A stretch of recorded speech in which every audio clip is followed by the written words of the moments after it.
Alright, thanks for joining me. We are playing Eldritch, a horror dating demo.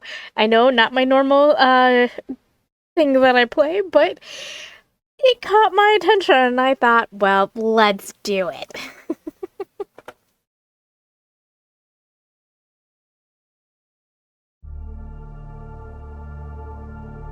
Greetings, fellow Immerse One, and welcome to the cafe. Oh, we got a tentacle pointer. I am your host, and it is my honor to be your guide on this special evening in our most unusual establishment, where we serve otherworldly delicacies inspired by the ancient and the powerful beings of the abyss. Our decor is inspired by the original Nightmare Corpse City, complete with authentic Cyclopean masonry still dripping with latent horror. We pride ourselves on the dark and mysterious atmosphere, pungent with the stench of fermented desire. It sets the mood and creates a perfect setting for eldritch beings to mingle and find potential mates. If you're looking for love in the murky depths of madness, then this is the place for you. Come now, let me lead you to your table.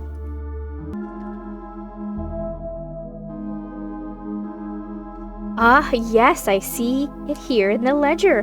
Right this way, Manilia.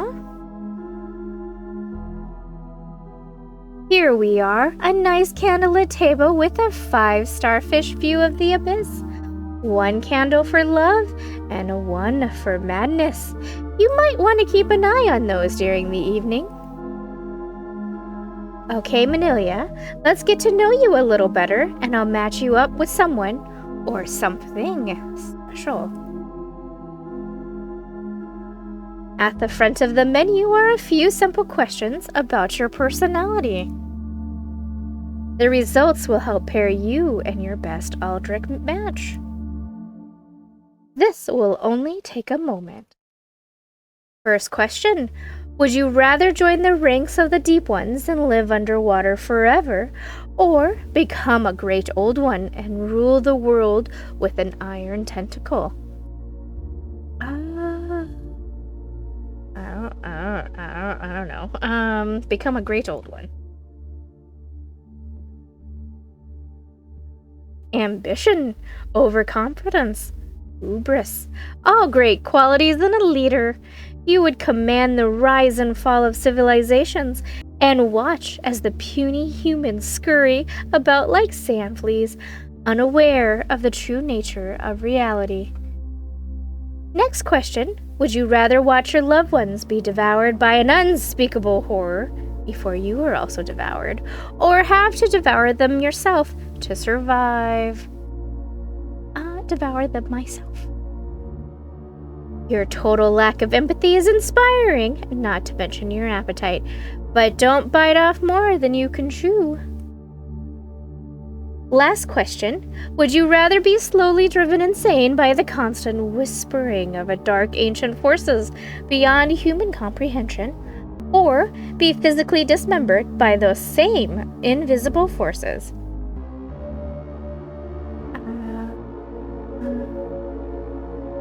Be driven insane. No fear of existential dread.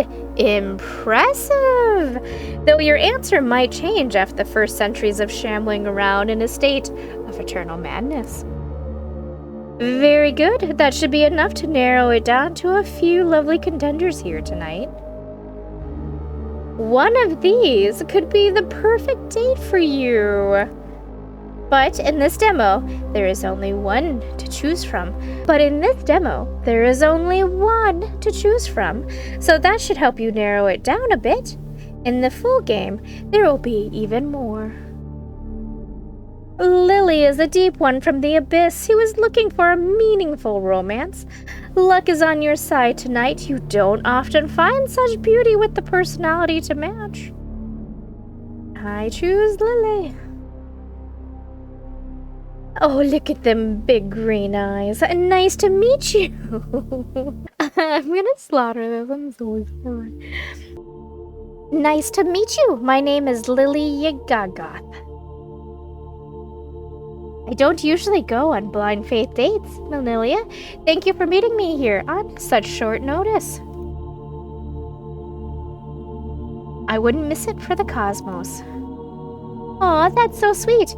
For in the abyss where reality twists and the unknown reigns, one must embrace the darkness and find solace in the embrace of those who share the same madness. So...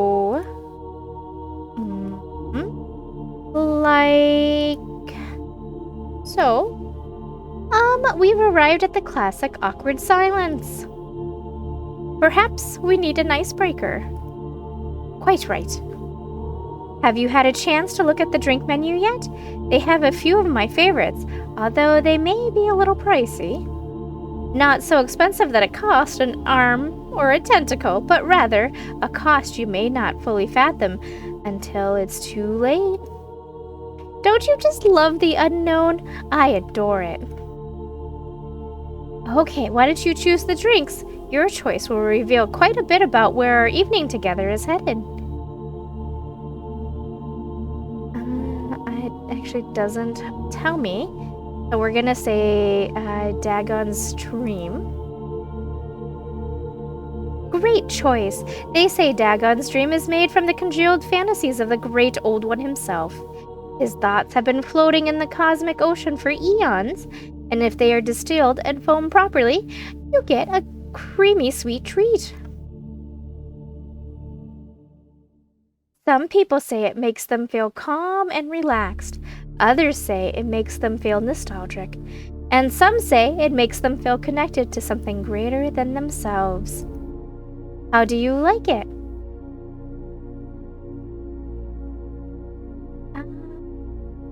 I'm having good memories.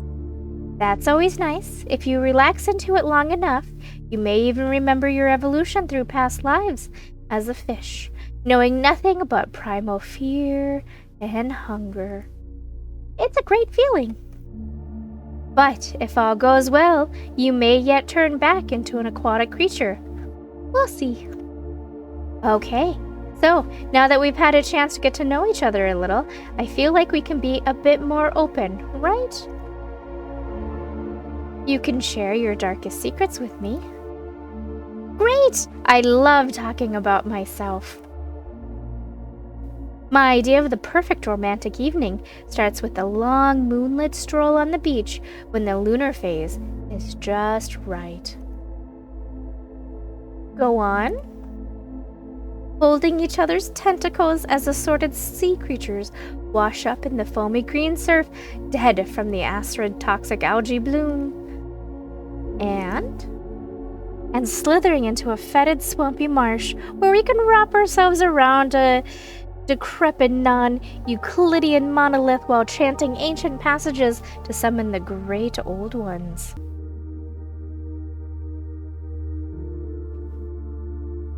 Truly a perfect evening. I know, right? I was afraid you'd think I wasn't a romantic. However, there is something else I'd like to talk about, but I'm not sure how you will react. It's about to get real, isn't it? I'm also a big fan of knitting. Just knitting? Oh, I do other things too. I'm a big fan of crochet. I made some really nice crochet tentacle hats. They look stylish and terrify the children. So, what do you think of this place so far? This decor is certainly impressive. I know, right? I love the way the symbols carved in the living monoliths pulse and glow. They get scraped daily to keep the wounds fresh, so the bioluminescent blood of the stones keep responding in a state of trauma. It's so elegant and classy. This place always makes me feel so relaxed, especially if I had a few rough centuries. Something about the nearby shipwrecks and the eternal gurgling screams of the drowned.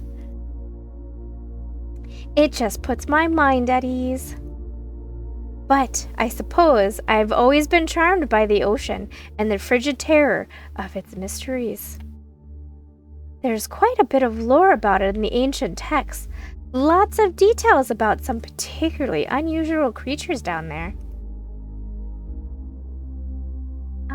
They all seem normal to me. There are so many different ones, some that defy description, and others that should not be spoken of. But I must say, the most interesting creature I've encountered so far is you, Manilia. Blush.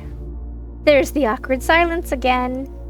Now might be a good time to stuff our faces.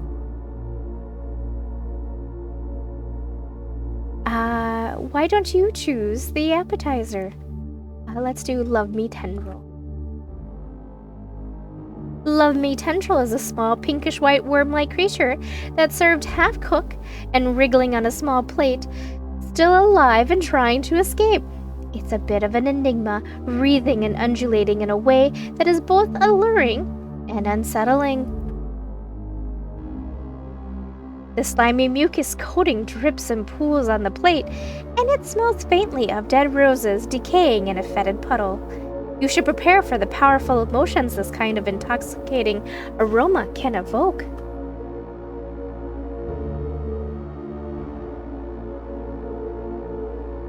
The euphoria can be intense, bringing a rush of passion and desire, an almost fanatical love connection with everything around you. For most, it's a powerful aphrodisiac, but for a small population, it has no effect. So, does it seem to be affecting you? It's both fascinating and terrifying. That's the beauty of it. It's a connection to primal forces and energies that few people can ever experience. If you make it through the preliminary nightmare visions, you should be able to bask in a warm afterglow of nausea and dread. Talking about those first waves of fear and anxiety is making me feel nostalgic. Good times. It's so nice to hang out with you in these dark and murky depths. I always like a snack to prepare me for the feast to come. And I'm so glad you're here with me. I should let you know I'm hungry to delve deep, and my appetite is growing. For dinner or for something else? Oh, no, silly Manilia. I'm just thinking about the main course, the whole reason for why we're here. And it's wonderful to share this encounter with you. You're a real treat. I'm flattered. Such a cutie. I could just gobble you up. Maybe we should focus on the menu. Quite so. In fact, you were right on point. Have you ever thought about the menu in a deeper sense? Like the menu is a metaphor for life. Perhaps you can enlighten me? Well, you see, I was thinking it's like a map of our journey through life. The menu is a reflection of the world around us. First, we start with a drink to loosen up and get ready for the adventure. It's like taking your first breath when you enter the world. I'm feeling this vibe, go on. Then we have the appetizers, which are the things we do to prepare for the main course.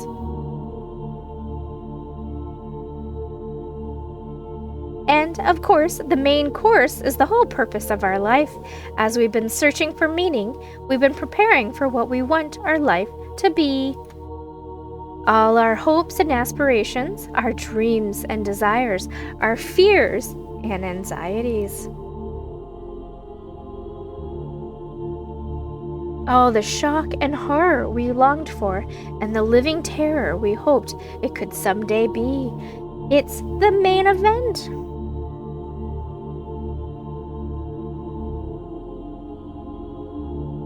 And finally, there's dessert, which is what we do to celebrate the end of our main course. Most people think if we've had enough torment and suffering, we'll get a good dessert.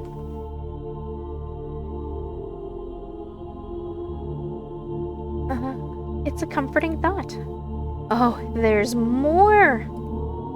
But first, let's order the main course. Hopefully we can satisfy our hunger in whatever form we feel the pangs. I wonder what specials they have tonight. The chef lost his mind a long time ago, so the choices are always a surprise, but they're always tasty. Ah, here we go. The Unfathomable Burger or the Kraken Stew? Let's go with the Unfathomable Burger.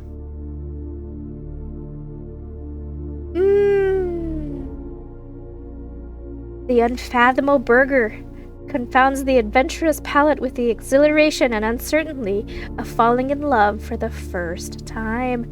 It's made from the primordial jelly that sloughs off the Sagoth when it transmutes itself into another form.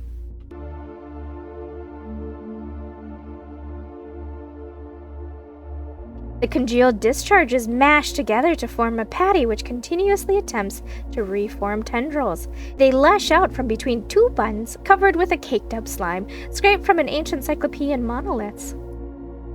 Each bite is a new, uncharted flavor journey, evoking a random feeling from joyful delight to sudden paralyzing horror, much like an acid-resistant larva in your stomach metamorphosizing into a beautiful Aldrich butterfly.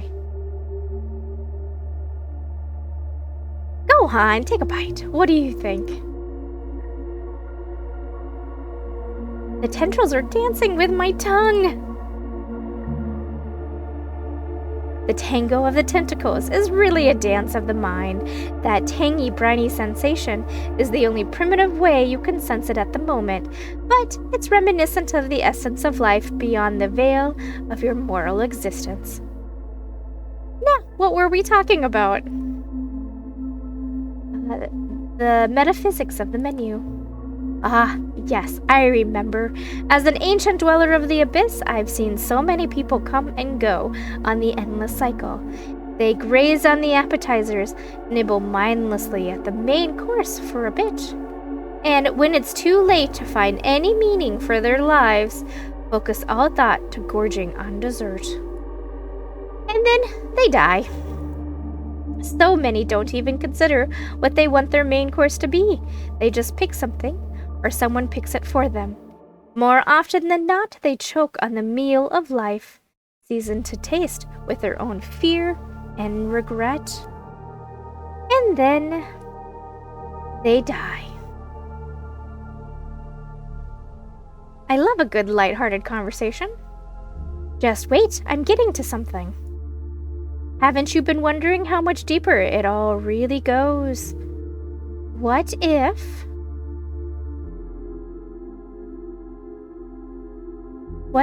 Go on. What if dessert is not the end? What if it's just a new beginning? Trippy. I ponder such things all the time. Have you ever had a dessert so dreamy that it just takes you away to another realm? When I think about dessert as a metaphor for a new beginning, I imagine the flavors like a voyage to a new world. It reminds me of that famous quote from the great explorer, Christopher Columbus. And the sea will bring new terror as sleep brings nightmares of the cosmos. For beyond the waves of the sea lies a realm of ancient madness, where cosmic horrors linger in the darkness. Well, I might be paraphrasing a little, but it speaks to something you may not have considered, especially when thinking about the changes you might make to your life if you reached a fork in the road and had a chance for a new beginning.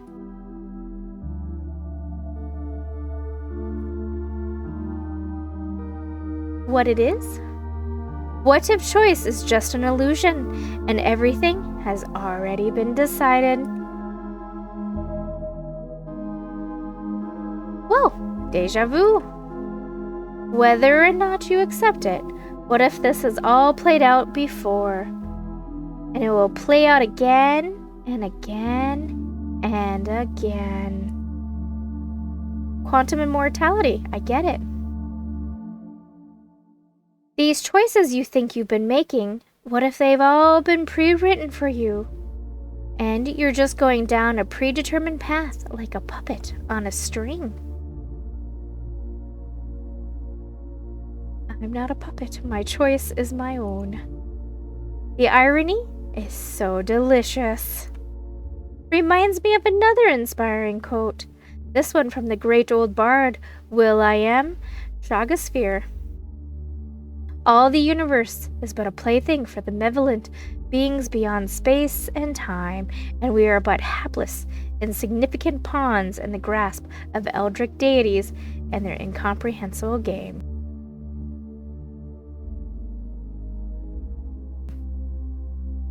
I might have paraphrased that one too. Sometimes they flow better in the original Rylaian language. It's not quite a nice ring, almost musical, don't you think? But it's not a sing-along. I don't expect you to be able to pronounce that.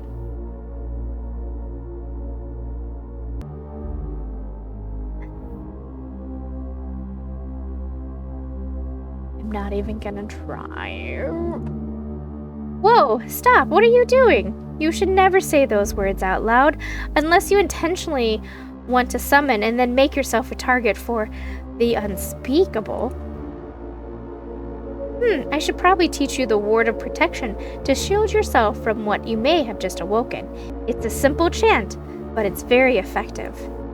But we should finish our meal first. It's delicious, don't you agree? It has the aftertaste of dread. Yes, it is quite satisfying. Also, don't worry if you begin to feel bitter waves of dread. This cuisine can take some getting used to.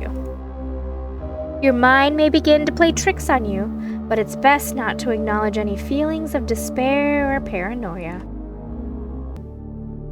Also, if you begin to see things that are not there, don't even worry about that. Being in the proximity with the Deep One for even a short amount of time can awaken a part of your brain normally reserved for self-delusion as a defense mechanism.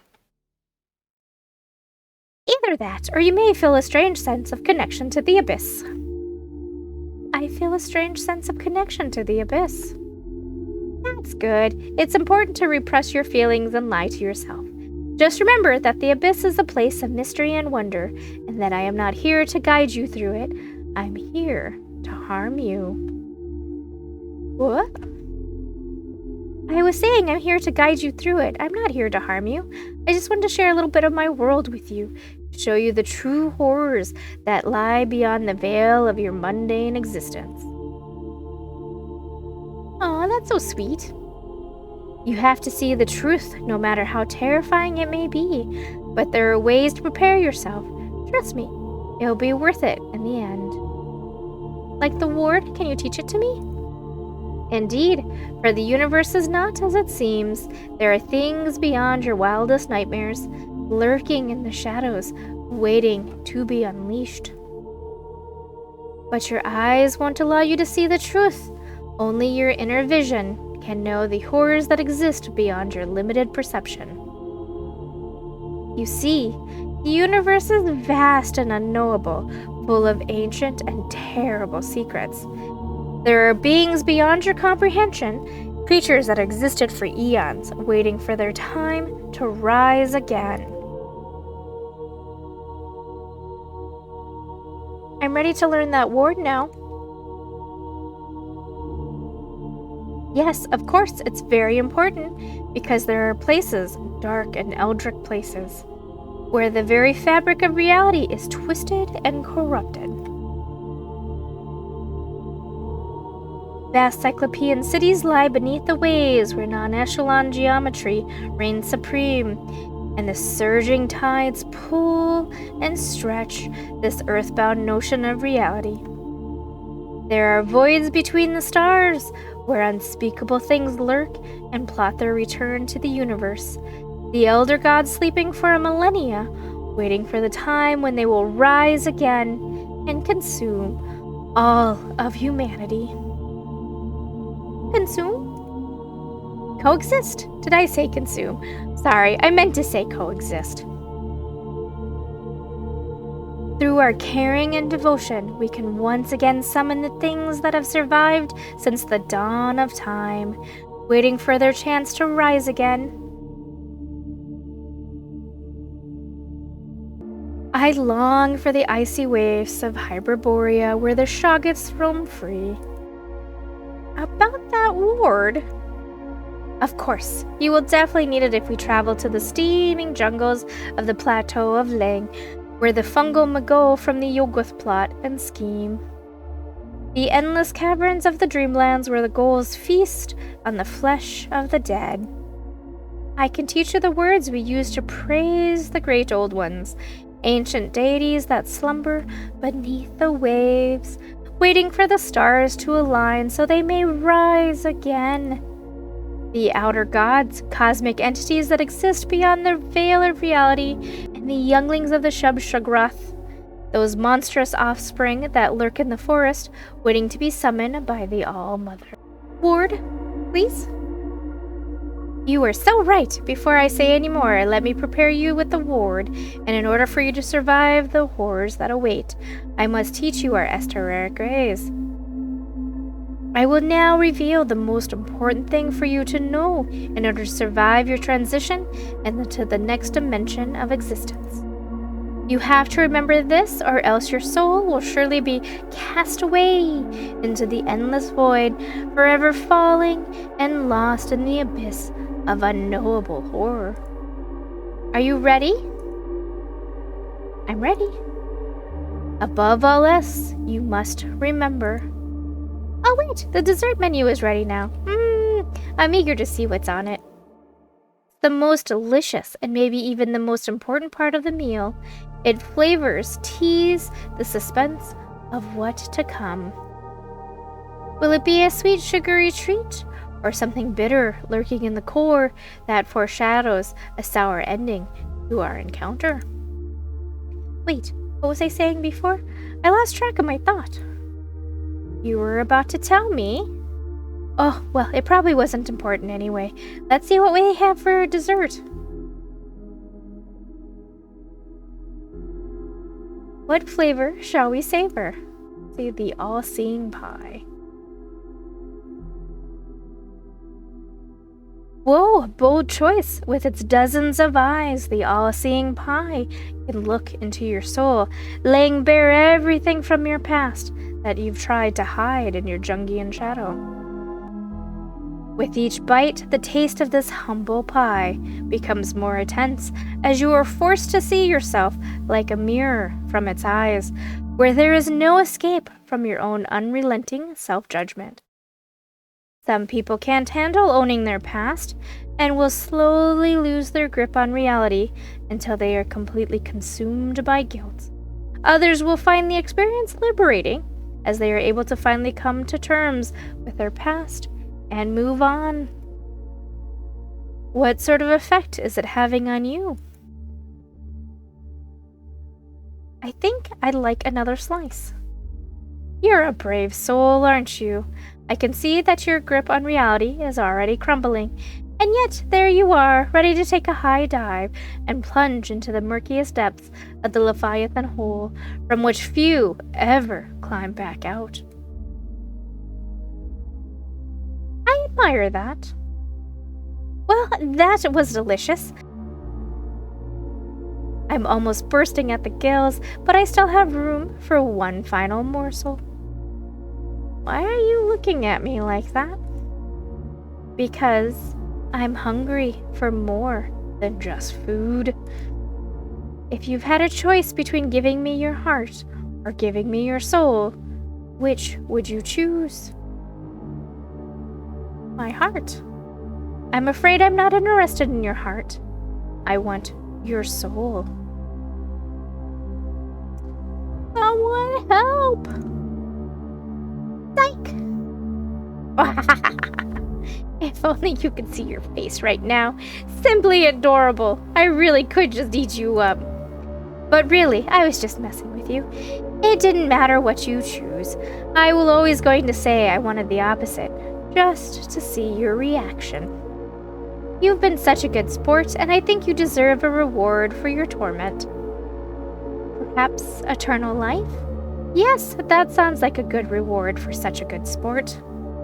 You just have to go through one more little thing, but don't worry, you'll be fine now that I've taught you the ward of protection. But you never actually. Alas, we've come to the end of our date. I hope you enjoyed your last meal. Looks like it's time to pay the bill. But the night is still young, and there's more than one way to settle the account. There's a place I know where we can take care of the remaining business. In fact, there may already be a few others there who would like to meet you. Hold my tentacle, and let us dive together to the depths of the ocean, into the heart of Relay, where you will be welcomed and embraced by my people. We want to invite you to join our rituals and celebrations and become one of us. It's a dream come true. I'm glad you think so. You are ready to join us now, and we are ready to receive you. But there is one more ritual that you must participate in. It's a rite of passage for those who wish to join us. I'm ready. What do I have to do? You must be sacrificed to the great old ones. Somehow I always knew. I'm ready. Let's do this. It's about time. In your last several lives, you always fought this part to the bitter end. I'm glad you finally come to terms with your fate. You are now ready to transcend to the next level of existence. Now we raise our sacrificial knives to the churning madness of the cosmic ocean and call upon the great old ones to accept your soul. If you have any strength left in your final moments, you may chant along with us.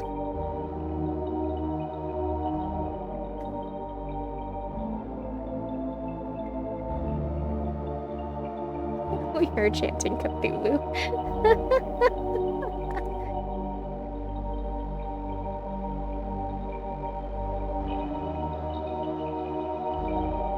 As your life force is drained from your body, you feel your consciousness disappearing into the void. The last thing you see is the face of indifference.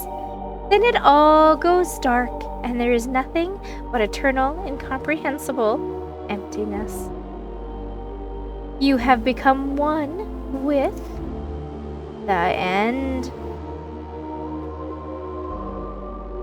Thank you for playing this demo vision of NecroNomNomNom, Eldritch horror dating.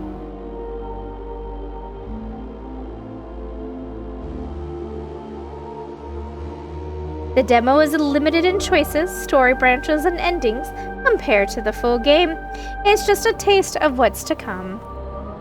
We hope you enjoyed it, and we would love to hear your feedback. You have a moment, please let us know what you think. Thanks again for playing, and remember...